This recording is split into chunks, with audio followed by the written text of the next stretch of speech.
capacidade de curar nossos próprios corpos foi algo do qual fomos condicionados a nos afastar, levando-nos a nos sentir impotentes e desamparados. E o que a ciência está mostrando é que raramente nossos corpos estão realmente danificados. Estamos começando a ver o corpo humano de uma forma muito diferente. Cada órgão é capaz de interromper doenças, curar as que estão presentes e reverter qualquer dano que já tenha sido feito. Supermemória, supercognição, superaprendizado, todas essas coisas estão disponíveis para nós. Tudo começa no coração humano, e é daí que vem nossos altos níveis de maestria. Podemos harmonizar a rede neural no cérebro e a rede neural no coração. Somos a única forma de vida que conhecemos até hoje capaz de fazer o que estou prestes a descrever. Há um belo lugar onde a ciência e a espiritualidade se encontram, e isso nos dá uma vantagem evolutiva para transcender os desafios que enfrentamos agora em nossas vidas, desafios que outras gerações não tiveram. Toda vez que um de nós tem a sabedoria de saber que temos uma escolha e a coragem de escolher e se tornar uma versão melhor de si mesmo, é assim que criamos o melhor mundo possível. Sem que você perceba, existe uma espécie de sistema operacional rodando dentro de você.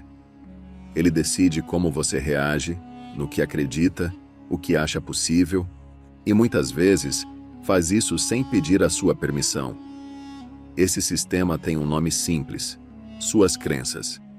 Crenças sobre quem você é, sobre o que merece, sobre quanto pode ganhar, sobre o que é realista ou impossível, sobre o que o seu corpo é capaz de fazer. Algumas delas te protegeram, seguraram você de pé em fases difíceis, fizeram você chegar até aqui, mas talvez as mesmas crenças que um dia te salvaram, hoje estejam te limitando. Nós estamos vivendo um tempo estranho. Excesso de informação, gente adoecendo por dentro, uma sensação coletiva de que tem algo muito maior acontecendo, mesmo que ninguém saiba explicar direito o que. E no meio dessa confusão, duas perguntas ficam martelando lá no fundo. O que é verdade? E o que o meu corpo realmente é capaz de fazer? Talvez você já tenha sentido em algum momento que existe mais em você do que aquilo que te contaram. Mais do que um corpo que estraga com o tempo. Mais do que uma mente ansiosa tentando sobreviver ao caos. Na conversa que você vai ouvir agora com Gregg Braden, tem um convite muito diferente do que você costuma ver por aí. Não é para você acreditar em tudo.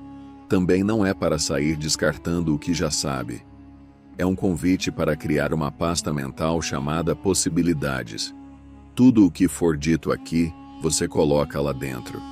Não como verdade absoluta, mas como algo que você permite que te sirva, se fizer sentido, e que você pode deixar ir, se não fizer. Porque se o mundo mudou tanto, talvez a forma como você enxerga o seu corpo, a sua saúde e a sua consciência também precise mudar. Por séculos, ensinaram pra gente que o corpo é quase uma máquina mecânica. Peças, órgãos, sistemas, cada um fazendo sua parte. Mas a ciência mais recente está começando a admitir algo que as tradições espirituais vêm dizendo há 5.000 anos. Seu corpo é uma tecnologia de informação. Cerca de 50 trilhões de células, cada uma com um pequeno potencial elétrico, funcionando como minúsculos transistores vivos, armazenando dados, emitindo sinais, trocando luz. Cada célula do seu corpo recebe informação, envia informação, se autoavalia, tenta se autorreparar. E o comando que organiza tudo isso não é só comida, remédio ou genética. É principalmente emoção. Aquilo que você sente, medo, raiva, culpa, gratidão, amor, não é só um estado psicológico. É energia circulando por 50 trilhões de células, dando instruções ao seu corpo sobre como ele deve funcionar. E aqui mora uma chave que quase ninguém ensinou para você. Não são apenas os remédios que mudam o seu corpo. As emoções que você sustenta também mudam. Enquanto a ciência tenta entender como isso funciona, os povos antigos sempre focaram em como aplicar. Eles não sabiam falar de voltagem, fótons ou DNA, mas sabiam que o coração, a respiração, a intenção e o sentimento certo podiam mudar o estado do corpo, da mente e até da realidade ao redor. Hoje, pela primeira vez na história, a gente tem a chance de juntar essas duas pontas. 300 anos de ciência com 5.000 anos de espiritualidade aplicada. E quando isso se encontra, nasce uma ideia poderosa. Você não é um passageiro dentro do seu corpo. Você é o piloto. Somos, até onde sabemos, a única forma de vida capaz de sentar, respirar e dizer conscientemente: agora eu escolho fortalecer a minha resposta imunológica. Agora eu escolho ativar processos de cura profunda. Agora eu escolho criar mais resiliência para lidar com as mudanças da minha vida. Não como frase motivacional vazia, mas como um ato real que conversa com as suas células, com o seu sistema nervoso, com a sua biologia inteira. Daqui a pouco, você vai ouvir falar do poder e da inteligência do coração, de casos de memória que viaja com um coração transplantado, de como cada órgão é capaz de interromper, curar e até reverter danos quando encontra o ambiente interno certo. E é aqui que entra o ponto crucial. Esse ambiente interno é criado em grande parte pela maneira como você sente, pelo que acredita sobre si mesmo e pela forma como aprende a autorregular a própria biologia. Você não precisa abandonar sua lógica nem seu ceticismo. Na verdade, é até melhor que não abandone. O que essa conversa te propõe é: nem uma mente tão aberta que engole qualquer coisa, nem uma mente tão fechada que não deixa nada novo entrar. Um lugar no meio do caminho, onde você pode se permitir experimentar. Então, enquanto você ouve o Greg a partir de agora, deixa essa pergunta ecoando por dentro. E se o meu corpo for muito mais inteligente do que eu fui levado a acreditar? E se o meu coração for, na verdade, uma tecnologia espiritual e biológica desenhada para me ajudar a atravessar exatamente o tempo em que eu estou vivendo? Guarda essas perguntas na sua pasta de possibilidades, porque é justamente daí que a fala dele começa. Primeiro, eu aprecio que você tenha tirado um tempo para apertar no botão que nos coloca juntos da maneira que estamos hoje. Essa família que você criou em torno deste trabalho, seu podcast e sua comunidade, é tão importante neste momento. Cada um de vocês assistindo tem um sistema de crenças. Ele funcionou para você. Tem que funcionar, pois você está aqui. Se não funcionasse, você não estaria aqui. Então, vou convidá-los a colocar tudo o que discutirmos em uma pequena pasta mental chamada possibilidades. Coloque tudo nas possibilidades, o que torna tudo muito seguro. É apenas entretenimento. No momento em que o universo trouxer algo para você que desafie seus sistemas de crenças e eles falharem, o que vou convidar você a fazer é não lutar tentando fazer os antigos sistemas de crenças funcionarem para você. Abençoe-os, deixe-os ir, abra essa pasta chamada possibilidades, e acho que você ficará surpreso com o quanto essa conversa vai te servir, te apoiar e te amar, porque é disso que se trata. A verdade profunda da nossa existência é sobre nos amarmos e amarmos uns aos outros o suficiente para testemunharmos nossa alegria, bem como nosso sofrimento, e nos apoiarmos à medida que passamos por este tempo sem precedentes na história do nosso mundo. Acho que é um poderoso lembrete e uma permissão para explorar essas coisas. E mesmo em nossa última conversa, eu sempre tive um nível saudável de ceticismo ao explorar todas essas coisas, porque você não quer ter uma mente tão aberta que ela se feche novamente a ponto de você aceitar tudo. Uma amiga minha disse que tem uma mente aberta, mas não uma mente escancarada. Queremos mentes abertas, mas não escancaradas. Exatamente. Mas você também não quer uma mente fechada, onde você está preso e endurecido em seu sistema de crenças e na forma de pensar. Então, vamos mergulhar nesta conversa e explorar algumas dessas possibilidades. À medida que começamos a ver mais e mais, e a ciência está se tornando, como em grande parte do seu trabalho, e também no trabalho de Joe Dispenza, e muitos amigos seus e meus estão começando a usar a ciência como a linguagem contemporânea do misticismo. E, onde eu quero começar é no poder e na inteligência do coração, porque estamos vendo muitos exemplos, até mesmo em casos de transferência de memória celular, onde eu adoraria compartilhar um pouco sobre aquela história da menina de 8 anos, quando ela fez um transplante de coração, e isso começa a apontar para o poder da memória, o poder do nosso coração e, eventualmente, as capacidades humanas que vêm com isso. Claro. Eu vou começar essa conversa reiterando uma pequena parte do nosso último podcast, onde estamos começando a ver o corpo humano de maneira muito diferente, de uma perspectiva de TI, tecnologia da informação, de uma perspectiva de engenharia. Nossos corpos, os cientistas nos dizem, têm cerca de 50 trilhões de células.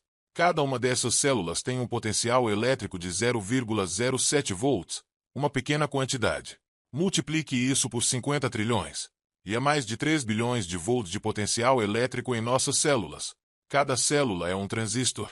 Ela manipula eletricidade e informação. É um resistor, um capacitor. É um emissor de fótons.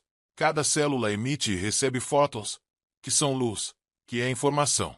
Então, estamos constantemente transmitindo informações em um nível subconsciente. Provavelmente nem sabemos o que estamos dizendo ao mundo ao nosso redor, para outras pessoas. Nós captamos isso como indivíduos. Eu capto suas vibrações. Você capta as minhas. Há uma troca de fótons acontecendo ali. Uma troca de informações. Cada célula em nosso corpo é capaz de armazenar, recuperar e lembrar, de autodiagnosticar e autorreparar. Agora sabemos que cada órgão no corpo humano, sem exceção, é capaz de interromper doenças, curar a doença presente e reverter qualquer dano que já tenha sido feito. Tecidos do pâncreas, tecido do coração, tecido cerebral, tecido da medula espinhal, se eles forem colocados no ambiente certo. E esta é a chave. Agora, o ambiente pode ser o ambiente externo, mas raramente é o ambiente externo. Na maioria das vezes, é o ambiente interno. Certamente a nutrição faz parte disso, mas a emoção, o poder da emoção humana para direcionar a energia em nossos corpos através desses 50 trilhões de células, tem sido marginalizada pela ciência. Mas nossas tradições espirituais mais antigas e mais preciosas sempre nos disseram que é aí que está a ação, bem na linha de frente. Este é o meu 45º ano fazendo este trabalho de uma forma ou de outra. E há janelas de tempo em que é bom viajar. E eu tive a oportunidade de estar em alguns dos lugares mais antigos, magníficos, bonitos, remotos, isolados e preservados que restam na Terra. Os templos onde eles têm os textos e as pessoas que preservam o conhecimento sobre o que a ciência agora está descobrindo. Então, a ciência está revelando os detalhes de como as coisas funcionam, mas então eles dizem: ok, o que fazemos com isso? Como aplicamos isso? A ciência tem cerca de 300 anos. A ciência começou mais ou menos na época em que Isaac Newton formalizou as leis da física. Durante 5.000 anos, nossos ancestrais indígenas não tentaram se concentrar em como as coisas funcionam. Isso não era importante para eles. Eles se concentravam em aplicar o que entendiam em suas vidas. Então, agora temos a oportunidade, nesta geração, de nos apoiarmos sobre os ombros de 5.000 anos de nossas tradições espirituais mais antigas e queridas, que nos deram as ferramentas. E a ciência de 300 anos agora está nos dizendo o que essas ferramentas fazem, os efeitos que elas podem ter. E o ponto principal é: o que funciona, façamos mais disso. E para as coisas que não funcionam, não façamos mais. E é para isso que estamos caminhando. Então, todas as coisas que eu acabei de compartilhar sobre o corpo humano, esses 50 trilhões de células e todo o resto, e há mais potenciais que poderíamos explorar.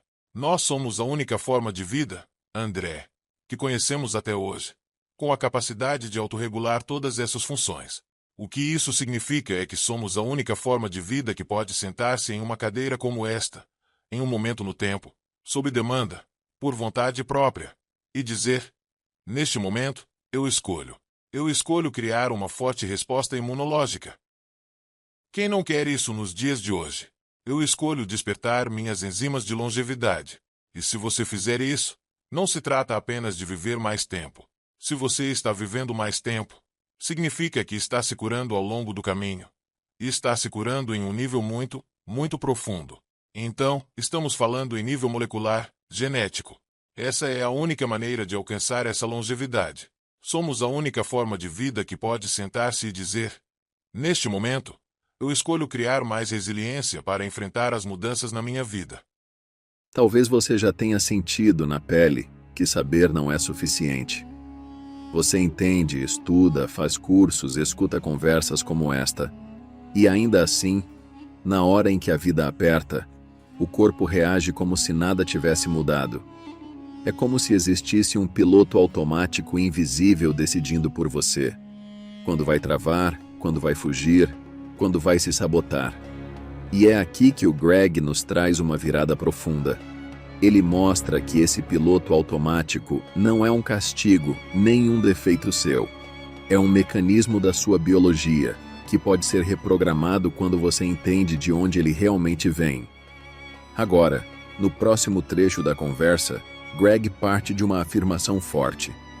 Quando a gente tira essas habilidades do piloto automático e assume responsabilidade pela própria imunidade, pelas enzimas de longevidade, pela nossa resiliência, por essa supermemória e supercognição que já existem em potencial, tudo começa em um lugar muito específico, no coração humano. E é aí que o Greg começa a nos mostrar algo que ainda não entrou no mainstream da ciência, mas que, aos poucos, está ficando impossível de ignorar. Guarda esse ponto porque ele muda tudo. Se o coração pensa e lembra à sua maneira, então os traumas que você viveu não ficaram registrados só na sua mente racional. As experiências que te marcaram, abandono, medo, perda, abuso, humilhação, rejeição, deixaram rastros também nesse sistema de percepção do coração. É por isso que tanta gente diz: já falei sobre isso 1000 vezes, já entendi racionalmente, mas por dentro ainda sinto que não está resolvido. E o Greg nos traz a resposta que fecha esse quebra-cabeça. Porque falar sobre o trauma só com a mente nem sempre alcança a memória e o pensamento independentes do coração. É como tentar atualizar um programa enquanto outro sistema, mais profundo, continua rodando uma versão antiga da sua história. O que o Greg mostra de forma brilhante é que o coração envia sinais constantes ao cérebro com base em como você sente o mundo. Se sente insegurança, se sente ameaça, se sente apoio, se sente amor. Esses sinais emocionais, filtrados pelas suas experiências, orientam o cérebro a regular todo o resto. Hormônios, sistema imunológico, foco, atenção, percepção. É aqui que o coração deixa de ser apenas um órgão e passa a ser reconhecido como algo que muitas tradições antigas sempre disseram: o assento da alma, o ponto de entrada da sua consciência neste corpo. O Greg vai ensinar um método de 3 passos, simples o suficiente para qualquer pessoa aplicar, e poderoso o bastante para ser medido em laboratório, alterando hormônios, fortalecendo a imunidade e reduzindo o estresse até o nível molecular em poucos minutos.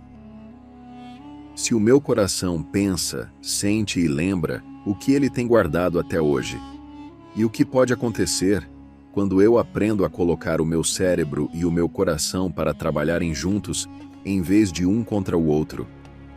Porque é exatamente isso que o Greg começa a revelar agora. Nossa capacidade. Quando tiramos essas habilidades do piloto automático, aceitamos a responsabilidade pela nossa própria resposta imunológica, pelas nossas enzimas de longevidade, pela nossa resiliência e todas as outras coisas, supermemória, supercognição, superaprendizado, todas essas coisas que estão disponíveis para nós. Tudo começa no coração humano e é aí que está a ação. Então, eu queria começar o que estou prestes a dizer com essa introdução. Em 1991, os cientistas fizeram uma descoberta que chocou a comunidade médica, com certeza, e a comunidade científica em geral. O que eles encontraram foi uma rede neural dentro do coração humano. Eles encontraram cerca de 40.000 células especializadas chamadas neuritos sensoriais. Elas são como os neurônios do cérebro, mas não estão no cérebro, estão no coração. Elas pensam de forma independente do cérebro humano. Elas sentem de forma independente do cérebro humano. Elas percebem, lembram de forma independente do cérebro humano. Então, só nisso, já disse algo muito importante que afeta a todos nós. E aqui está o porquê. Todos nós já passamos por traumas em nossas vidas, cada um de nós. Mas nossos traumas são percebidos de maneira diferente através dos filtros das nossas experiências de vida. Seu trauma pode ter devastado você quando tinha 3 anos. E então você me conta sobre ele. E eu posso dizer: qual é o grande problema? Sabe, meu trauma foi quando meu pai saiu de casa quando eu tinha 10 anos e isso me traumatizou porque isso me disse algo sobre segurança no mundo e não me sentir seguro. Eu ainda estou lidando com isso. Ainda estou curando isso. E posso dizer isso para você. E você diria: qual é o grande problema? Meu pai saiu, e tudo bem. Foi fácil. O ponto é que nosso trauma é individualizado, é personalizado, é único. Mas cada um de nós tem isso. Quando temos trauma, ele é registrado em vários lugares. E se você tentar curar esse trauma apenas pensando e falando sobre ele a partir da mente, pode ajudar. E acho que é uma coisa boa de se fazer, mas muitas pessoas dizem: uau, eu fiz isso e me sinto incompleto. Agora sabemos o porquê. Porque falar ou fazer terapias pode não ter abordado o pensamento e a memória independentes no coração. O coração tem uma linguagem muito diferente. Ele nem sempre trabalha com palavras. Então, essa é uma das coisas incríveis que estamos descobrindo sobre o coração humano. Quando eu estava na escola, lá nos anos 50, 1950 e 1960, é difícil acreditar que eu diga isso. Mas quando eu estava na escola nos anos 50 e 60, eu fui ensinado que o coração é o órgão mestre do corpo, número 1, e que ele é uma bomba, e todos sabemos que ele bombeia muito bem. Mas você pode construir uma máquina para fazer isso. O que as novas descobertas estão mostrando agora é que o coração, o cérebro é o órgão mestre no corpo. O cérebro é o órgão mestre. Foi isso que nos ensinaram. Mas o cérebro recebe as instruções que dizem o que fazer do coração. O coração envia essas instruções com base na forma como sentimos o mundo ao nosso redor. E essas percepções são todas através dos filtros de nossas experiências. De repente, o coração se torna o foco principal. Porque agora sabemos que o coração está dizendo ao cérebro como regular o corpo, número 1. Número 2, o coração, essa rede neural, é fundamental no que chamamos de inteligência do coração. No último episódio deste podcast, falamos sobre como memória, informação, nossa divindade, nossa imaginação, nossa criatividade, nossa inovação, nossa intuição, são todas informações no campo às quais sintonizamos, em vez de que essa informação realmente resida nessas células ou nesses neurônios. Você sabe, os cientistas examinam os neurônios e dizem: onde está a memória? Onde está a memória? Bem, a memória não está nos neurônios. Os neurônios são as antenas. Eles são antenas biológicas que estão em ressonância. Elas sintonizam com base em nossos sentimentos e nossas demandas. Quando dizemos, vou aprender espanhol, isso é uma demanda para o corpo construir as antenas para sintonizar com o lugar no campo onde o espanhol, como língua, existe, onde milhões de outras pessoas também se sintonizam. De repente, o coração assume um novo significado no mundo científico. Isso está em paralelo com nossas tradições espirituais mais antigas e queridas, que sempre disseram que o coração é o assento da alma. Meu irmão espiritual, Gyeori Zukao, escreveu um livro chamado The Seat of the Soul, o assento da alma. O coração é, provavelmente, um dos órgãos menos compreendidos a esse respeito e um dos maiores mistérios.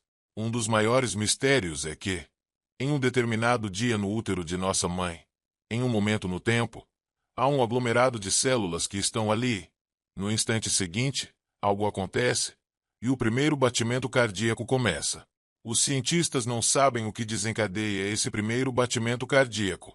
Existem teorias que falam sobre potenciais iônicos através das paredes das células e coisas assim. Se você perguntar aos nossos ancestrais indígenas, quando estive com monges e freiras no Tibete, com meus amigos nativos americanos, ou com meus amigos Aymara no lago Titicaca, no Peru, ou ainda com os xamãs da tradição maia em Yucatán, todos eles dizem a mesma coisa. O primeiro batimento do coração é o momento em que nossa alma entra em nossos corpos. Nossa alma é parte de nós, mas é separada. É uma parte de nós que é eterna, é divina, está nesse campo. É quando a ressonância entre as células do coração e aquela rede neural entra em fase com essa parte do campo. Se quiser pensar dessa forma, a capacidade de autorregular nossa própria biologia é uma habilidade impressionante. Estamos tentando construir inteligência artificial e sistemas de computador inteligentes que possam diagnosticar, reparar e curar a si mesmos. E não conseguimos fazer isso com software agora. Mas, se pensarmos em nós como uma biologia projetada, temos os programas, o software suave.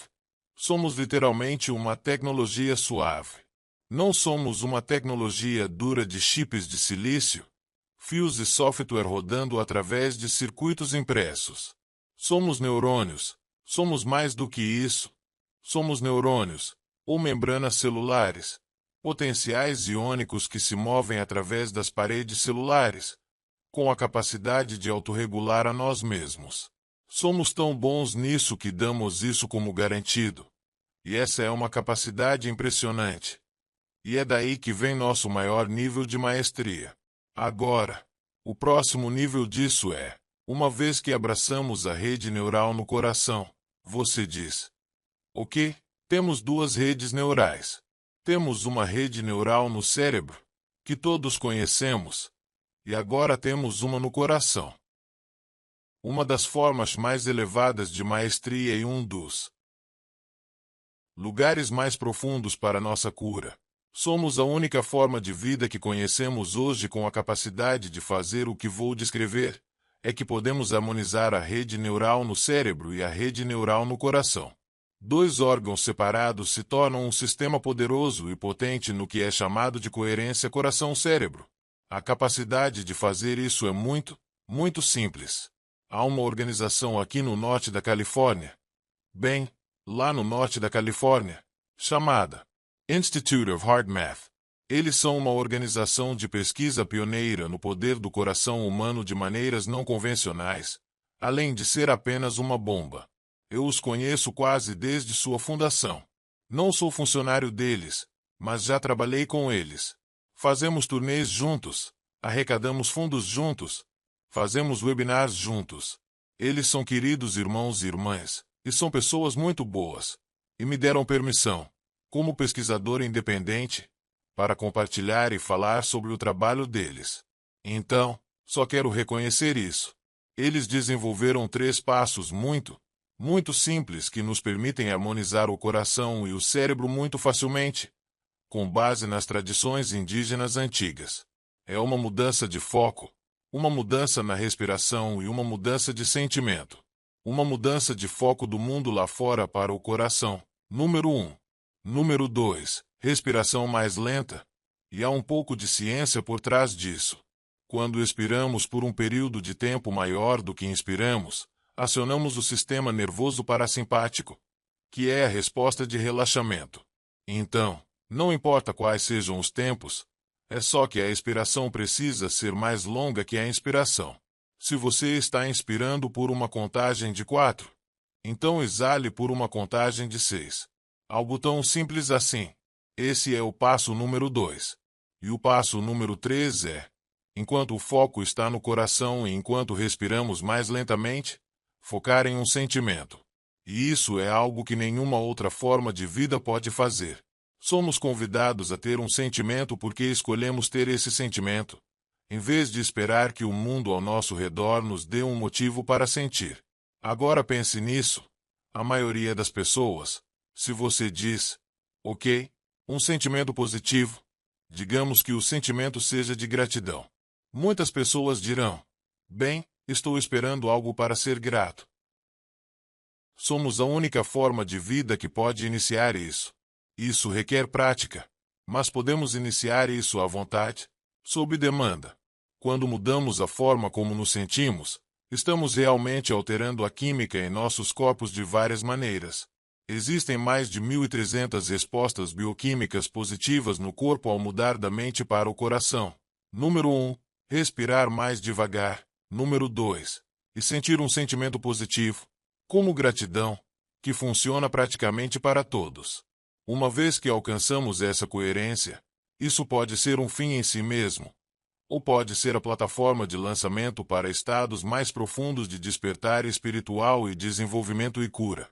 Cura fisiológica e saúde. Apenas com 3 minutos desse processo, o sistema imunológico é fortalecido, e as evidências científicas mostram isso.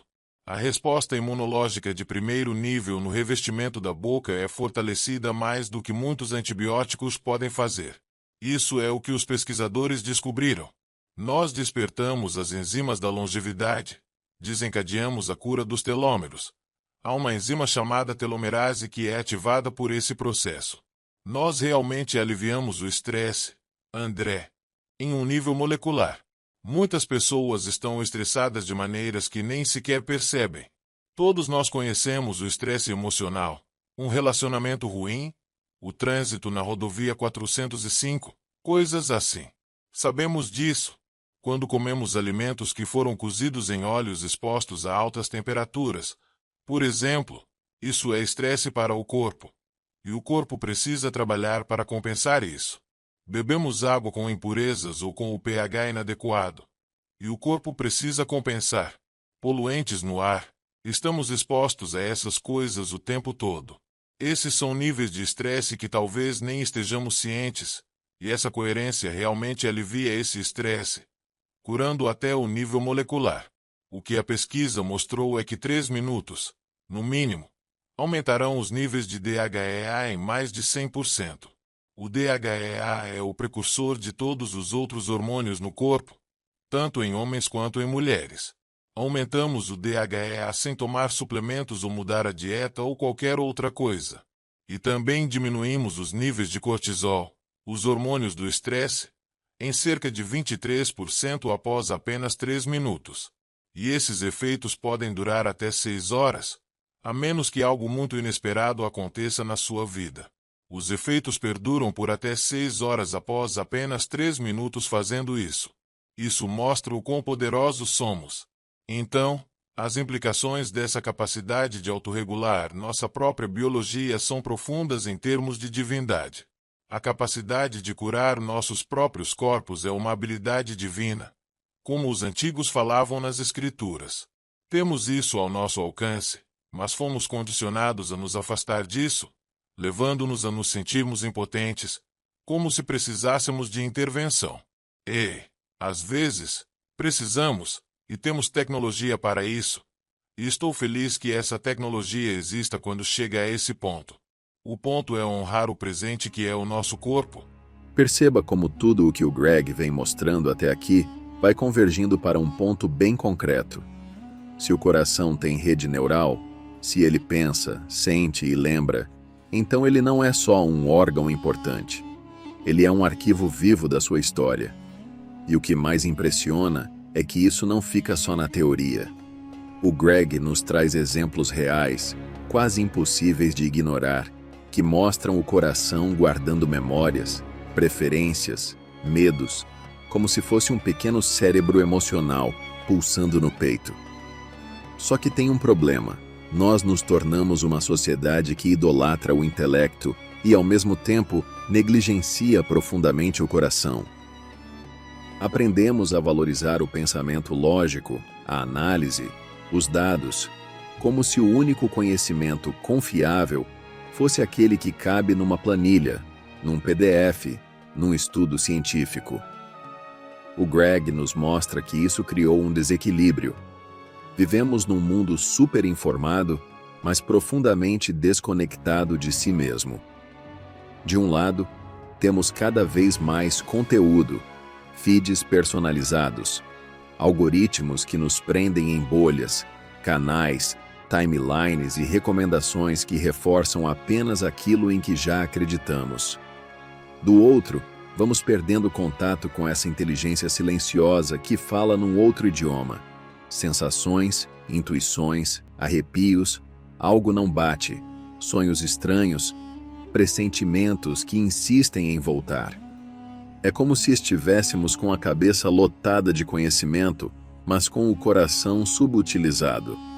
E é aqui que o Greg nos convida a dar um passo além.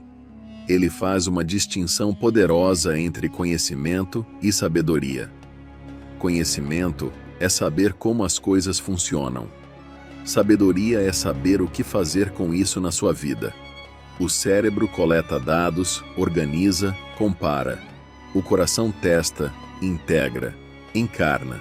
E é justamente nesse ponto que ele começa a mostrar casos que desafiam o nosso modelo só racional de realidade. Nesse próximo trecho, você vai ouvir o Greg contar histórias de transplantes de coração, em que não foi só o órgão que mudou de corpo. Vieram junto memórias, gostos, hábitos, até detalhes de eventos traumáticos que a pessoa receptora nunca viveu, mas passou a sentir e lembrar. São relatos que fazem a gente se perguntar: se o coração guarda memórias tão profundas, o que mais ele sabe sobre mim que a minha mente ainda não teve coragem de escutar? O Greg nos mostra que, quando abrimos espaço para essa inteligência do coração, começamos a sair dos silos de informação e entramos num outro tipo de conhecimento, aquele que nasce da experiência direta, da coerência entre o que sentimos e o que vivemos. Ele também vai conectar isso com algo ainda mais ousado: a ideia de que o coração físico está acoplado a um campo de energia que não obedece às mesmas regras de espaço e tempo que a nossa mente está acostumada a usar. É nesse campo que experiências como pressentir que alguém que você ama está em perigo, acordar com a sensação de que algo aconteceu com um filho longe, sentir uma dor ou um aperto sem saber porquê, ou lembrar de algo que ninguém te contou, deixam de ser coincidências e começam a ser entendidas como expressões da inteligência do coração em diálogo com esse campo. O Greg nos ensina que a coerência coração-cérebro não é só uma técnica para reduzir estresse. Ela também é um portal para estados mais profundos de intuição, percepção ampliada, conexão com algo maior. Chame de eu superior, alma, campo, Deus, não importa o nome. E na sequência, ele vai justamente amarrar tudo isso. O coração que armazena memórias, as histórias de transplante que desafiam o materialismo puro, a coerência como porta de entrada para experiências espirituais autênticas e um campo de consciência em que tudo está entrelaçado. Enquanto esse próximo trecho começa, talvez valha manter essa pergunta em aberto dentro de você. E se o meu coração já estiver guardando pistas do meu caminho, da minha cura, das minhas decisões, e eu só precisar aprender a ouvir a linguagem que ele está falando? É exatamente esse território que o Greg começa a explorar agora. Vemos tantos exemplos em tempo real de como o coração armazena memórias, como você mencionou, nesses 40 mil neuritos, e isso nos faz repensar. Tornamo-nos uma sociedade muito lógica, materialista e reducionista, que supervaloriza o intelecto, que é um aspecto muito importante e valioso do ser humano, mas, ao mesmo tempo, negligencia muito o poder do coração. Sim, parte do que aconteceu. Parte do que aconteceu é o que chamamos de silos de informação. Temos fontes de informação tão individualizadas e personalizadas agora. Nosso canal personalizado do YouTube, ou Facebook, ou seja lá o que for, Twitter ou qualquer outro. E a maneira como esses algoritmos funcionam é que, quando mostramos interesse por algo, o algoritmo diz: "Ah, essa pessoa deve querer ver mais disso."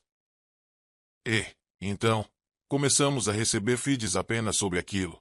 E logo parece que é só aquilo que existe, omitindo outras perspectivas, outras ideias, outros sistemas de crença e outras visões de mundo. Muitas pessoas, e fazemos isso o tempo todo em eventos ao vivo, dizem: "Bem, minha religião me diz que isso é verdade", ou "meu professor de biologia me disse que isso é verdade." O convite, André, para todos nós, é, sem julgamento, abençoar as formas que nos serviram no passado. Quando aprendemos a cruzar os limites tradicionais que separaram essas formas de conhecimento no passado, percebemos que esses limites não existem na natureza. A natureza não conhece a diferença entre química, geologia, biologia e física.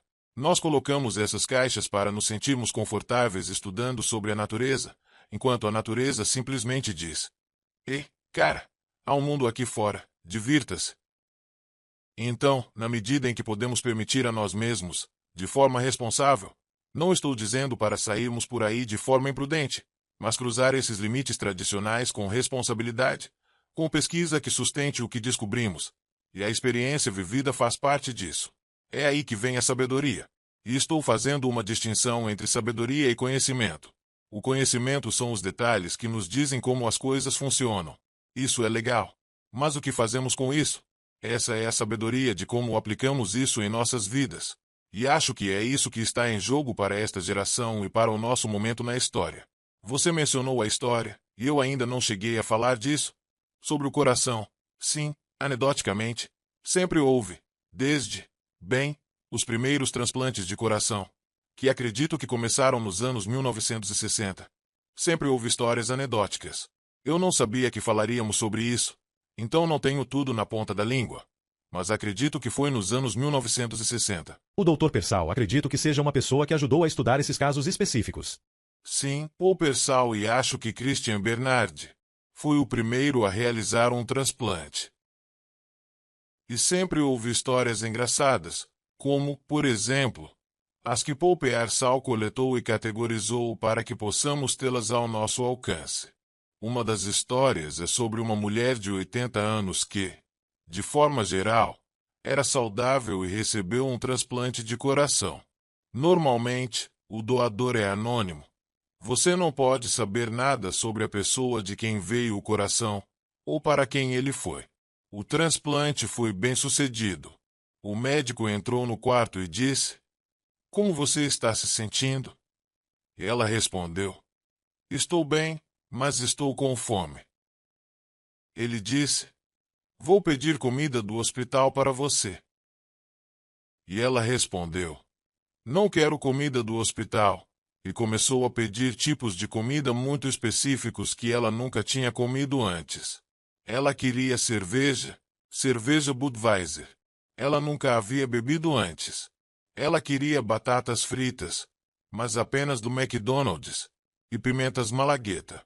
A família começou a se perguntar: o que há de errado com a vovó? Ela nunca comeu nada disso antes. Fizeram uma pequena pesquisa e descobriram que esses eram os alimentos preferidos do homem que havia sido o doador, um motociclista que sofreu um acidente e perdeu a vida. Seu coração estava intacto, e esses eram seus alimentos favoritos. Eles pensaram: que coincidência! Como é interessante que ela goste das mesmas coisas que ele gostava. E essa história continuou por um tempo. Mas a história que realmente chamou atenção foi a de uma jovem que estava sendo perseguida por um homem em uma área arborizada. Ela tropeçou e caiu, o homem a alcançou, a agrediu. Enquanto tirava sua vida, olhou em seus olhos e disse palavras muito específicas. A garota morreu e seu coração foi transplantado para outra adolescente, que era um pouco mais jovem. O transplante foi bem-sucedido. Mas quase imediatamente a garota começou a ter pesadelos. O cirurgião disse: Fiz meu trabalho. Isso não é minha responsabilidade. Você precisa ver um psiquiatra. O psiquiatra rapidamente percebeu que esses não eram sonhos, eram memórias. Eles trouxeram o artista forense da polícia e pediram à garota que descrevesse o rosto do homem que ela via em seus sonhos recorrentes. Ela o descreveu. E eles emitiram um boletim de procura APB. O homem foi reconhecido. Ele estava morando na comunidade. Eles o prenderam, sob interrogatório. Ele confessou ter tirado a vida da garota cujo coração estava agora no corpo da outra jovem. Ele foi acusado, julgado e condenado. E tudo isso foi possível por causa de uma memória que residia no coração da garota que sofreu o trauma. E perceba que eu não disse dentro do coração, mas com o coração. A memória estava com o coração da garota. O homem confessou as palavras exatas que a garota estava repetindo em seus sonhos, as mesmas palavras que ele disse ao tirar sua vida. E isso foi o que chamou a atenção das autoridades. Isso foi parte do reconhecimento do poder dessa rede neural e do fato de que o coração tem uma memória independente do cérebro craniano. Ele sente, lembra, pensa e percebe independentemente do cérebro. E agora, quando pensamos em nós, como seres humanos, aqui estamos, caminhando por esta terra, navegando entre esses dois reinos todos os dias em nossas vidas, e nem sequer pensamos nisso, porque somos muito bons nisso, a maioria de nós. Estamos constantemente fazendo essa dança entre o que está acontecendo na rede neural do coração e na rede neural do cérebro. Adoro essa citação que ouvi você dizer. Sem pensar nas letras, ouça a linguagem do coração. E quando estamos construindo essa conexão com o coração, essa história é tão poderosa. Quando a ouvi pela primeira vez, pensei, meu Deus! Eu olhei para ela, pois queria ter certeza, verificar a validade disso, e é simplesmente tão poderosa em relação à memória que vem com o coração, como você estava falando sobre o campo que está conectado às memórias ou aos neuritos que estão lá. Isso abre muitas possibilidades sobre a realidade da inteligência do coração. Realmente abre. Posso interromper? Sim, claro. É por isso que afirmei isso da maneira como fiz. O processo de 3 etapas pelo qual passamos, por si só, pode ser um fim. Que foi mudar o foco, mudar a respiração e O mudar. sentimento e a sensação de estar bem, e esses 3 minutos criam esses efeitos fisiológicos. A coerência entre o coração e o cérebro que é criada com isso também pode ser o ponto de partida para algumas de nossas experiências espirituais mais profundas e transespirituais. Então, por exemplo, intuição profunda. Quando queremos acessar o que algumas pessoas talvez chamem de nosso eu superior ou qualquer nome que você queira dar, essa intuição profunda. Quando nos comunicamos com o coração. Houve uma revista científica revisada por pares. Vou parafrasear aqui. Uma revista de medicina alternativa e complementar, The Institute of Heart Math, contribuiu com o artigo que dizia: o coração físico agora é reconhecido como sendo acoplado a um campo de energia que transcende os limites do espaço e o tempo. Como os conhecemos hoje, transcendem os limites da física, no que diz respeito ao espaço e ao tempo. É por isso que nossas orações podem ser tão poderosas. Um exemplo disso é o caso documentado de uma mulher que estava nos Estados Unidos, em Chicago, enquanto seu filho estava no campo de batalha no Afeganistão. Obviamente, há uma diferença de fuso horário entre esses dois lugares. Ela acordou no meio da noite com a sensação de que seu filho estava com problemas no campo de batalha. Ela ligou para o comandante na base no Afeganistão, e eles disseram: ele está em patrulha, não ouvimos nada, está tudo bem. Mas, mais tarde, descobriram que ele havia se deparado com um IED, dispositivo explosivo improvisado. Ele estava vivo, mas havia sido ferido. Ela sabia que algo estava errado. Não tinha os detalhes, mas sabia que ele estava em apuros antes mesmo de seus próprios comandantes saberem. E você pode perguntar: como isso pode acontecer? Porque tempo e espaço, quando entendemos as leis do campo, não funcionam como pensamos. Em 2012, cientistas anunciaram a existência desse campo que subjaz a toda a criação. As propriedades desse campo são que ele é emaranhado. Uma propriedade de entrelaçamento, onde tudo está conectado a tudo. Eu posso falar mais sobre isso em 1 minuto. O campo também é holográfico, o que significa que o todo está refletido em cada parte. Como acima, assim abaixo. Ele é fractal. E falamos sobre isso no último podcast. A ideia de entrelaçamento. Talvez você tenha crescido ouvindo que passado é passado e que o que aconteceu na infância já deveria estar resolvido. Mas o Greg nos mostra uma visão bem diferente e profundamente humana. Para o corpo, o trauma não é só uma lembrança psicológica. É química ativa circulando, às vezes por décadas. Cada emoção que você sente, alegria, medo, raiva, vergonha, amor, deixa um rastro químico no organismo. A ciência chama esses mensageiros de neuropeptídeos. pequenas moléculas que traduzem estados emocionais em informação biológica. Quando vivemos algo bom, que sabemos elaborar, o corpo metaboliza essas substâncias e segue o fluxo. Mas quando a experiência é grande demais, o corpo faz algo impressionante que o Greg explica com muita clareza. Ele guarda aquilo para você, como se dissesse: agora é demais, você ainda não tem as ferramentas. Eu seguro isso aqui até você estar pronto. E ele não guarda em qualquer lugar. Muitas vezes estaciona esses resíduos químicos justamente nos órgãos e tecidos associados ao trauma. Região do peito, coração, órgãos sexuais, útero, seios, próstata, anos, às vezes décadas. Depois, isso pode aparecer como inflamação, dor, tensão crônica. E se a gente continua sem ouvir, o corpo aumenta o volume até isso receber o nome de doença. O ponto central que o Greg traz é quase revolucionário. Na maioria das vezes, o corpo não está quebrado. Ele está respondendo ao que recebeu para trabalhar, tentando chamar sua atenção para algo que ficou congelado no tempo. É aqui que entra a ponte com tudo o que já vimos sobre coração e coerência. Porque na sequência, o Greg vai mostrar como práticas simples, como o trabalho de respiração e a coerência entre coração e cérebro, atuam como um lubrificante para esses neuropeptídeos presos, permitindo que a experiência exista sem culpa, sem certo ou errado, sem rótulos, e a partir daí, que o corpo finalmente começa a liberar o que ficou estocado por anos. Nos próximos minutos, ele aprofunda exatamente isso, como o trauma vira química, como essa química vira sintoma.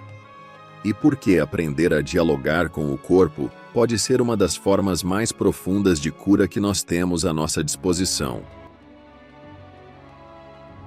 Uma das características do trauma é que cada experiência, cada emoção que temos, cria uma substância química no nosso corpo, um equivalente químico para cada emoção. Isso é chamado de neuropeptídeo. Quando temos experiências alegres, esses neuropeptídeos se metabolizam e fluem para fora do corpo sem problemas, como foram projetados para fazer.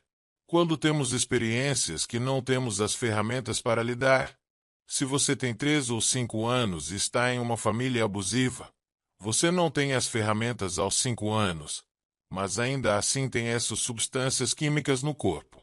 Nosso corpo é tão inteligente que, nesse caso, ele pensa: você não tem as ferramentas agora, então vamos armazenar essa substância para você. Ele a estaciona em algum lugar no corpo, e geralmente é no órgão ou tecido associado ao trauma. Se está relacionado a muita dor e sofrimento, pode estar no coração. Traumas sexuais podem estar em torno dos órgãos sexuais. Em mulheres, pode ser nos seios ou no útero. Em homens, na próstata. Mas você não sabe disso conscientemente. Seu corpo diz: vamos guardar esses neuropeptídeos até você ter as ferramentas para curá-los e metabolizá-los. O corpo não sabe a diferença entre 1 hora após o trauma e 60 anos após o trauma. Está tudo ali. E é por isso que, se não lidarmos com esses traumas, eles podem se manifestar como inflamação nesses órgãos, só para chamar nossa atenção. E, se a inflamação não for reconhecida, ela pode se tornar o que chamamos de doença, tudo numa tentativa de fazer com que prestemos atenção.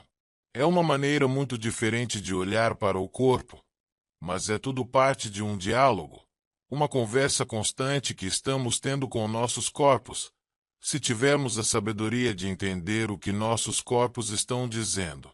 O que a ciência está mostrando é que, raramente, nossos corpos estão realmente quebrados. O que vemos como doença é, na verdade, o corpo reagindo ao que demos a ele para trabalhar. Quando você começa a pensar a partir dessa perspectiva, a cura assume um significado totalmente novo. É uma das razões pelas quais o trabalho de respiração é tão poderoso. A respiração é um lubrificante poderoso para esses neuropeptídeos. A coerência entre o coração e o cérebro. Quando você cria essa coerência, permite que a experiência esteja presente sem o certo ou o errado, sem a bondade ou maldade, sem a culpa, ou a dignidade ou indignidade que o cérebro atribui. Essa mudança é suficiente para liberar os neuropeptídeos e permitir que eles se metabolizem no corpo. E como você sabe que eles estão sendo metabolizados? Eles geralmente são metabolizados pelos fluidos corporais e você pode sentir, por exemplo, um gosto metálico na boca. Literalmente são metais sendo metabolizados para fora do corpo. Quando você trabalha com respiração e está próximo de outras pessoas, a respiração delas pode cheirar a metal, como uma lata de alumínio, e é por isso que sua urina pode ter um cheiro estranho após uma sessão de respiração. As lágrimas, o suor, qualquer tipo de fluido corporal é como esses neuropeptídeos são metabolizados pelo corpo. Estou dizendo isso porque é um processo contínuo de cura, um processo em andamento, e é algo ao qual todos nós temos acesso. Quando a gente fala de Jesus, quase sempre está falando de uma história já editada, filtrada, decidida por concílios que escolheram o que entrava e o que ficava de fora da Bíblia. Mas o Greg nos lembra que nas últimas décadas, parte dessa história começou a reaparecer, literalmente desenterrada da areia. Ele conta sobre os manuscritos do Mar Morto e depois sobre a descoberta da biblioteca de Nag Hammadi, no Egito. Jarros de barro cheios de papiros, muitos queimados para virar lenha, e alguns salvos por pouco. Entre esses textos estão evangelhos que foram omitidos do cânone oficial, como o Evangelho de Maria e o Evangelho de Tomé. E é justamente no Evangelho de Tomé que o Greg destaca algo poderoso. Frases atribuídas a Jesus que parecem ser um convite direto para que a gente não apenas o adore, mas o imite. Ele diz em essência: o que você me vê fazer é a fundação para que você faça o mesmo, e ainda mais. Na sequência, você vai ouvir o Greg ligar esse ponto com algo muito prático. A nossa capacidade de escolher, de não sermos definidos pelo passado e de, cada vez que fazemos uma escolha mais consciente, abrirmos uma espécie de ponte no campo para que outras pessoas também consigam dar o próximo passo. Os registros mais antigos do Novo Testamento foram encontrados em 1948, no que é chamado de Biblioteca de Nag Hammadi, no Egito. Descoberta há cerca de 80 anos. Sim, os registros mais antigos do Antigo Testamento foram encontrados alguns anos antes, nos manuscritos do Mar Morto, e depois os registros mais antigos do Novo Testamento. Você não pode inventar isso. É uma simetria perfeita.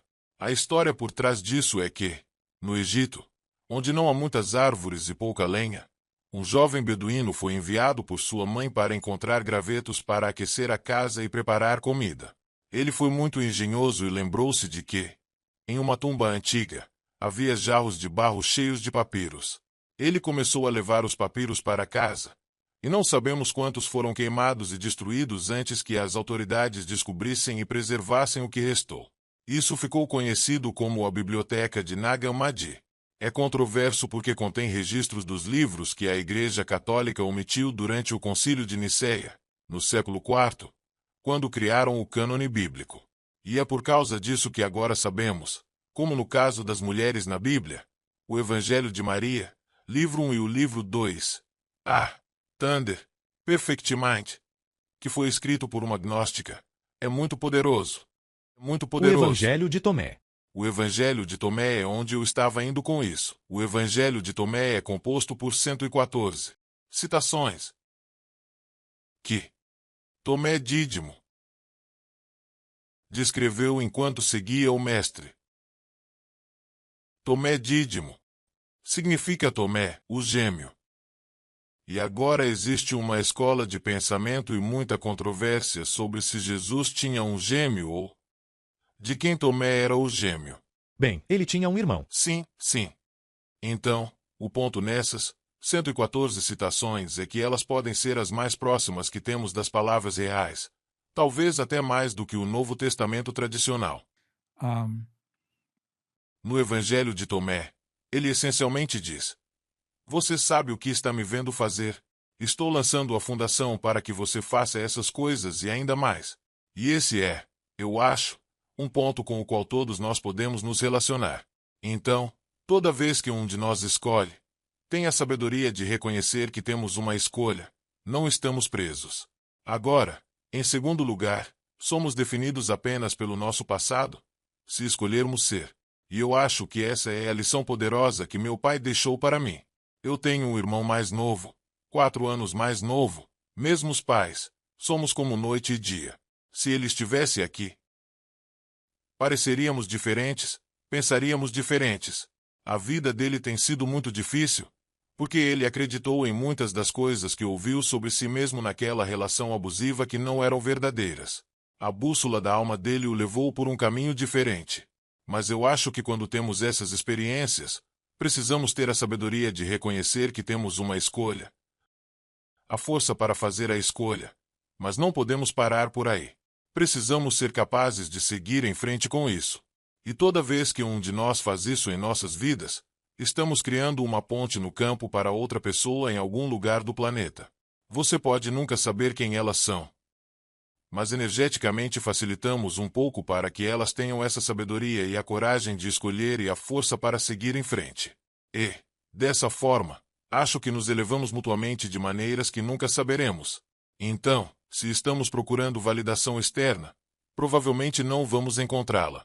Mas se estamos nos esforçando para nos tornarmos a melhor versão de nós mesmos e nos mantermos responsáveis de uma maneira gentil e perdoadora, mas honesta e verdadeira, é assim que nós, como uma família global, amamos uns aos outros através de nossas ações e como ajudamos uns aos outros a nos tornarmos as melhores versões de nós mesmos. E, quando fazemos isso, é assim que criamos o melhor mundo possível. Não acho que poderíamos pedir mais de nós mesmos do que isso, a não ser fazê-lo dessa maneira. Depois de tudo o que você ouviu até aqui, talvez uma coisa já esteja clara. Você não é só uma pessoa tentando sobreviver ao dia a dia. Você é uma biologia fascinante, uma consciência sensível e um coração que pensa, sente e lembra. O Greg nos mostra, o tempo todo, que aquilo que chamamos de vida normal é na verdade um milagre altamente sofisticado. Um corpo capaz de se autorregular, um coração com rede neural própria, um campo de informação que responde à forma como você sente, e um cérebro que não é o chefe supremo, mas sim um intérprete dos sinais que o coração envia. Ele desmonta com muita delicadeza uma crença silenciosa que muitos de nós carregamos. A ideia de que estamos quebrados, defeituosos, condenados pelos traumas e pela história. Quando ele fala dos neuropeptídeos, do trauma armazenado no corpo, quando explica que aquilo que você viveu aos 3, 5, 10 anos pode estar até hoje pedindo para ser visto. Ele não está dizendo que você é o trauma. Ele está dizendo exatamente o contrário. Você é a consciência que pode dialogar com o corpo. Você é o coração que pode criar coerência com o cérebro. Você é o ser que pode escolher responder diferente àquilo que antes disparava sempre a mesma reação. O Greg nos lembra que doença, muitas vezes, é o corpo tentando chamar a sua atenção. Que sintomas podem ser mensagens, e que a cura não é uma mágica externa, mas um processo contínuo de escuta, respiração, presença e escolha. Ele mostra que ciência e espiritualidade não são inimigas, que tradição antiga e laboratório moderno podem se complementar, e que quando você muda a forma como sente por dentro, realmente muda o que o corpo faz por fora. Hormônios, imunidade, longevidade, resiliência.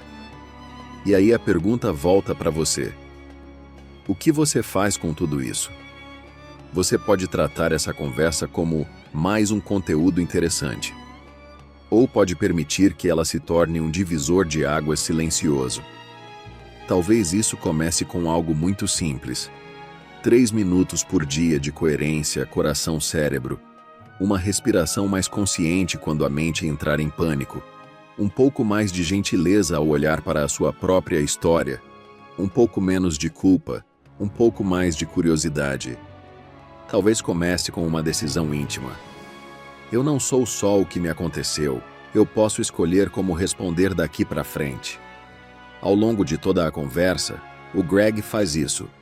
Ele atravessa ciência, misticismo, textos antigos, família, dor, perdão, para chegar numa conclusão simples e poderosa. Cada vez que um ser humano escolhe se tornar uma versão mais verdadeira de si, ele facilita o caminho para milhares de outros. Então, se algo em você se acendeu hoje, um insight, uma memória, uma vontade de cuidar melhor de si, honra isso. Leva esse conteúdo com você para além do play. Aplica um pedacinho na sua rotina. Deixa o seu coração participar mais das decisões que o seu cérebro tem tomado sozinho. E se esse vídeo tocou o seu coração de alguma forma, compartilha com quem você ama. Envia para aquela pessoa que está carregando traumas antigos, para alguém que se sente cansado, esgotado, desacreditado de si. E se quiser selar esse momento, escreve nos comentários, com as suas palavras ou assim mesmo. Eu escolho viver a partir do meu coração. Que essa escolha encontre um eco em cada célula do seu corpo e abra um espaço novo na história que você está pronto para viver. Obrigado pela oportunidade de compartilhar isso. Muito obrigado, claro, absolutamente. Certo. Pessoal, obrigado por embarcar nesta jornada juntos de recordar quem somos e do que somos capazes e de viver nossas vidas com essa coragem e força. Muito obrigado por participar desta jornada. Até a próxima. Fiquem bem. Se você gostou desse vídeo, deixe o seu like. Se inscreva em nosso canal para seguir acompanhando conteúdos como esse. Não esqueça de clicar no sininho para ser avisado cada vez que postarmos um novo vídeo. Sucesso fora da curva!